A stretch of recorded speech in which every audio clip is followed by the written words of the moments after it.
నిన్న మనము మహారత్న మినీరత్న టాపిక్ నేర్చుకున్నాం కదా ఎకానమీలో. సో ఇవాళ నెక్స్ట్ టాపిక్ డిస్ఇన్వెస్ట్మెంట్ అంటే పెట్టుబడుల ఉపసంహరణ. 1991 పారిశ్రామిక విధానం ద్వారా ప్రభుత్వ రంగ వాటా అనేది పాక్షికంగా అంటే 51% ఉంచుకొని 49% ప్రైవేటీకరణ చేయటం. సో అలా కాకుండా మొత్తంగా ప్రైవేట్కి అమ్మితే దాన్ని డిస్ఇన్వెస్ట్మెంట్ అంటాం, ప్రైవేటీకరణ. సో ప్రైవేటీకరణ ఫస్ట్ 1992 రంగరాజన్ కమిటీ 49% విక్రయించవచ్చు అని చెప్పింది. 51% ఓన్లీ 6 ఇండస్ట్రీస్ ఉంటాయి.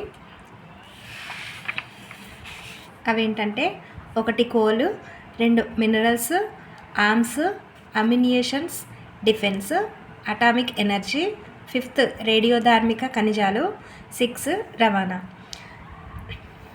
1999లో డిపార్ట్మెంట్ ఆఫ్ డిస్ఇన్వెస్ట్మెంట్ అనేది 2001లో మినిస్ట్రీగా మారింది. అప్పుడు అరుణ్ శౌరి గారు పనిచేశారు. 2004 నుండి ఫైనాన్స్ మినిస్ట్రీలో ఇది ఒక భాగమైంది.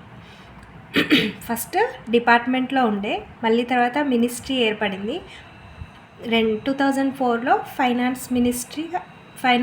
ఫైనాన్స్ మినిస్ట్రీలో ఒక భాగమైంది.